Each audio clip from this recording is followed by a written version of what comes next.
Hello and welcome to UPL Insights, a digital media series from UPL, led by our teams changing the game for farmers across the African continent.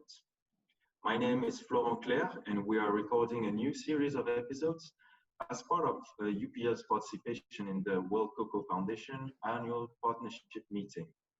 In previous years, my colleagues and I would travel from Ghana, Cote d'Ivoire, and France to join the cocoa world in this conference. But this year, the World Cocoa Foundation Partnership Meeting is a virtual event, so we have taken the conversation online to speak to some of the people leading the efforts to reshape living income, sustainability, and resilience for the cocoa value chain. Today, I'm joined by Krishna Pillai, Director of Global Partnerships at Barry Callebaut. Krishna has spent his career working with food and cash crops and entered the chocolate industry in 2014, joining Barry's work in global sourcing for cocoa beans.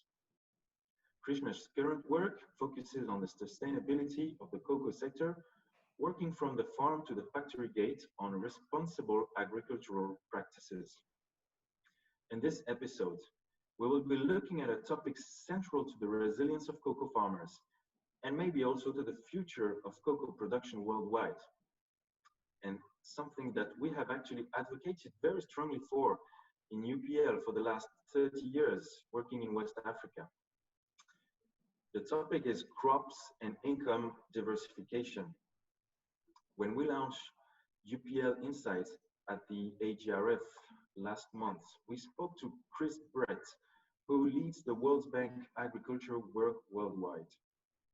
Chris made the point that support for cocoa communities cannot only focus on farm size increase, because conversely, cocoa being one of the most volatile cash crops traded in the world, this can also lead to lower prices and thus lower incomes, not mentioning the impacts on the forests, which are an essential piece of farmers' resilience.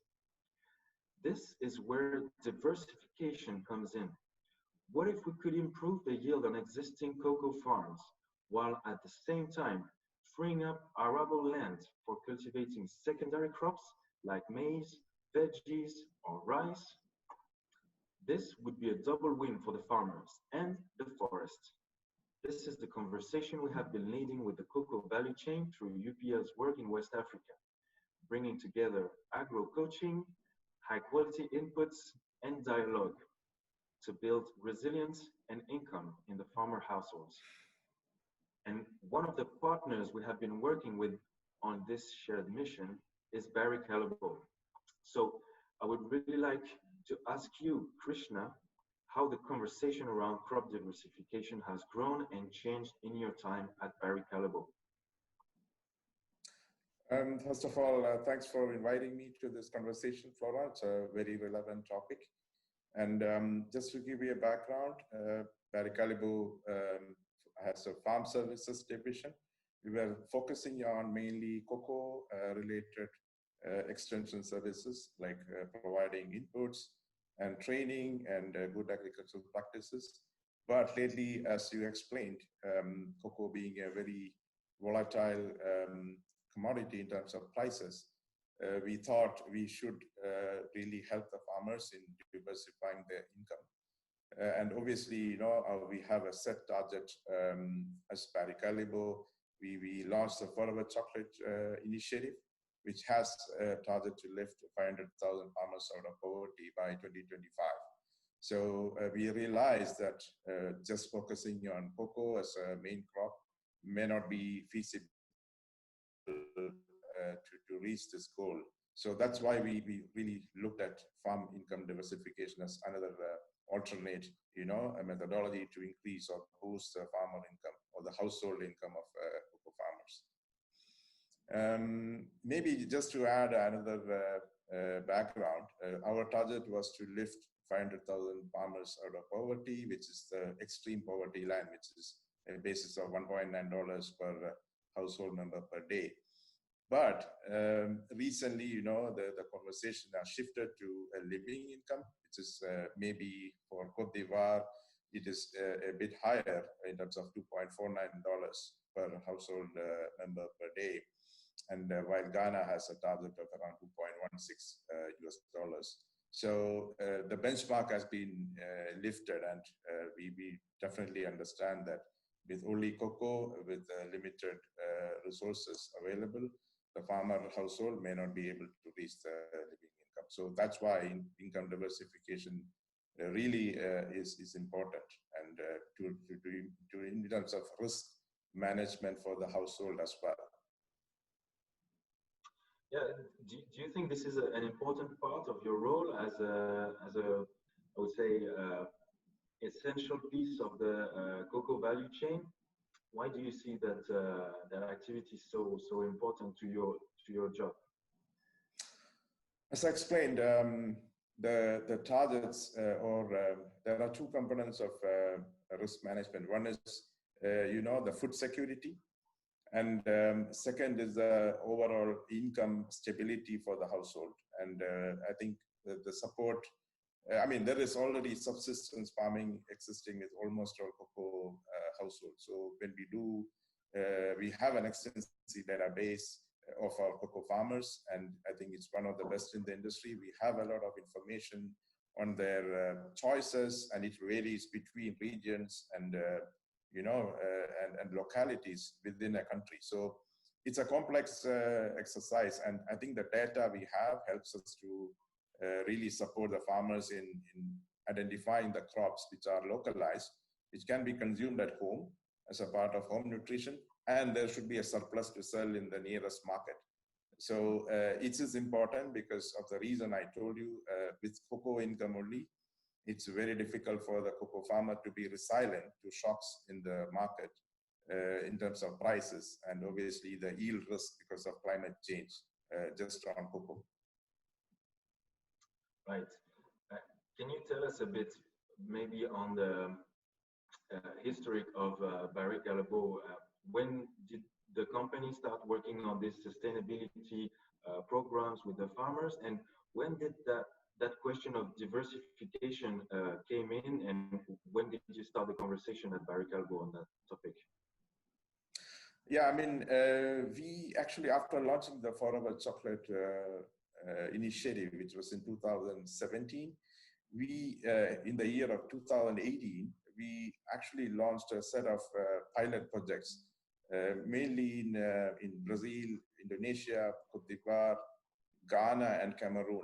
So the intention was to really test some concepts wherein the overall household income can be increased. It included livestock, vegetables, and I think our relationship with UPL actually started through such a project. We did a project in Cote d'Ivoire with you and on maize, which is again a cash crop. And obviously in Ghana, we tried with vegetables, and that too very localized variety of vegetables, just to see how much can be the return of investment for a cocoa farming household.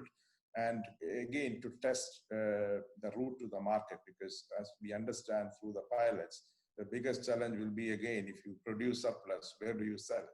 As BC, we don't offtake. In cocoa beans, we are the off-taker. We are the assured market for the cocoa farmer for his produce. But in the case of diversified crops, we are not the off-taker. So we have to really find methodologies or mechanisms to support the farmer to sell the excess produce. Otherwise, it's not a sustainable venture for the cocoa farmer, So he has to really be supported with a route to the market. So these were some of the experiments we tried through various projects in the origins, and we have some good results, and we have some real learnings to maybe scale these initiatives in the future. That's quite impressive how you incorporated that question of income diversification in your sustainability programs, because Barry Callebaut is more a chocolate company by essence. You know more than anyone how to grow and transform cocoa into chocolate, but food crops is definitely not your core business. So it's one of the many topics that you need to tackle, to incorporate into your day-to-day business when it's not your core business. So I was interesting to know, how did you manage to start working on that. And I know that in this case it's good to find the right partner. So we appreciate this collaboration that you have initiated with UPL. So how did you really manage to start coaching the cocoa farmers on growing food crops when you are a cocoa company? Yeah, it's a very interesting topic because we know how to train the farmers on cocoa farming, and we have clear methodologies. We use technology to really disseminate the training modules. We have an application through our system, which is SAP based, to really train the farmers and even our field agents to really understand the intricacies of cocoa farming and disseminate to the last mile. While we value a lot the partnerships in this case, when it comes to non-cocoa crops, and that's where I think the real partnerships and our role to forge partnerships in income diversification initiatives. So we really rely on the experts in this field, especially input companies, off-takers, to really extend the knowledge. And it's very localized. That's our understanding, because the agroclimatic conditions vary between regions within a country. So it should be very localized way of training. And we really look at partnerships to extend this knowledge. And obviously, our field agents will be trained on non-cocoa crops as well, how to rear it, how to store it, how to ensure crop protection at the right time, etc. But I believe we should definitely look at, as BC, we will definitely look at long-term partnerships with experts in that field to really support our cocoa farmers in income diversification activities. This can be in cash crops and livestock, vegetables, whichever it may be, but it should be through the right people. I mean, we don't claim to be experts in those areas. So we are really looking forward to partnerships with the experts to really disseminate this knowledge to our cocoa farmers. Right. So I guess everyone is learning by doing, like the farmers themselves. And so UPL is expert in these crops, but what we were not so expert is to train cocoa farmers for whom this was not the first priority to grow food crops. So we have also learned by doing, and we usually recommended easy crops with quick and easy return on investment, quite robust, like maize or pepper, cabbage and eggplant. Can you explain us a bit why did you finally choose these crops with us? What do they provide for the farmers? Yeah, it's a very good question, because we initially, when we launched this program in Ghana, we went on a micro scale, like we were handling each individual farmer as a client. And I think it was very difficult to manage a business like that, or to handle so many farmers individually. So this was the biggest learning we had, and every farmer has a different crop. So aggregation and route to market becomes a very difficult proposition. So then after learning from that initial experience, we then decided to concentrate on small groups of farmers, maybe around 15 to 20 farmers. They have a larger piece of land, and they will cultivate one crop at a time or two crops at a time, so that there is some scale and and there is a learning which is imparted to the group and not to individual farmers. So this becomes much easier for a service provider like UPL or an agency like BC to really reach out to these groups. And as you explained, there are some crops which are local. It's not so perishable, and the return on investment is again a very key criteria for farmers to look at. And last but not the least, the ability to store. And so example, chili pepper is a typical crop where when the peak season comes, there is an overproduction, and market dynamics obviously plays against the farmer in terms of price. So they can at least dry it, store it, and maybe sell it in the glut period. So another initiative we tried with you in Ghana was dry season agriculture. Again, there is a possibility to have irrigation. It's not a motorized irrigation with foot pumps. We tried that, and obviously, the market dynamics plays towards a benefit of the farmer when there is a glut season, which is usually the dry season.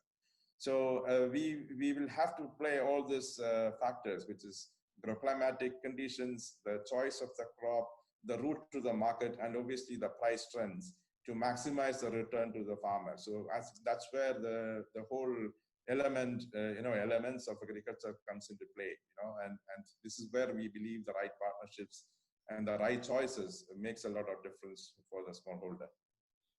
Absolutely. And what we hear as well is that this activity does not only bring income diversification, additional income activities, but also brings its lot of food security probably, and also nutrition quality improvement.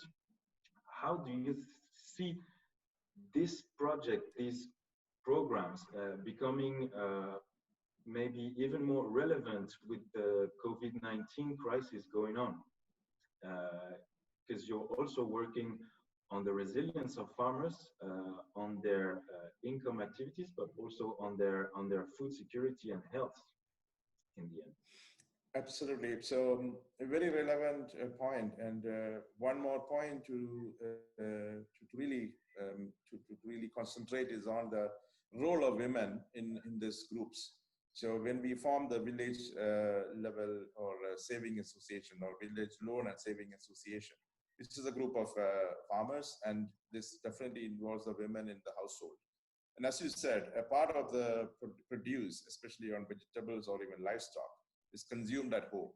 So this actually increases or boosts food security and the nutritional balance of the home. And as I mentioned, if the women of the household is involved in farming, the income also stays for more productive purposes, and it stays with the women, and it's saved in maybe a bank account. So our intention is to really make all the village loan and saving associations we have in countries we operate into really bankable enterprises. And this is really a resilient approach to handle,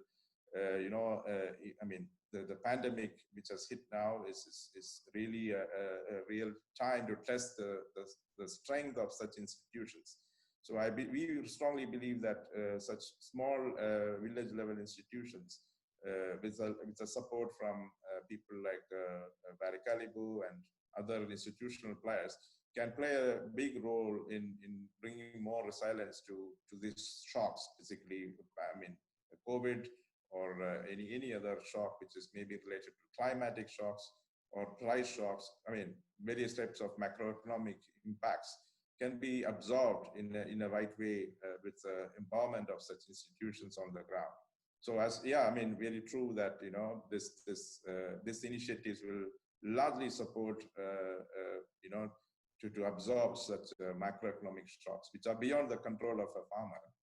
They really don't have any control on these things. So this is a very, very important point you raised, that the empowerment of institutions on the ground, empowerment of women, and then obviously the micro institutions are key to the prosperity of the farming community in the rural areas. Thank you very much, Krishna. That's a very, very interesting point you're making, and we wish you the best of luck and success in your future endeavors and projects with the farmers to improve resilience and sustainability. We also hope to see our collaboration growing on the way. So thank you very much for sharing with us some of your experience and challenges and the key success factors that you have identified along the way. To find out more about UPL work on training with the Cocoa and Forest Initiative, you can click the link in the description of this video. And you can also subscribe to this channel to follow our full podcast series for the WCF and previous episodes. Thank you, Krishna, and see you on the next one.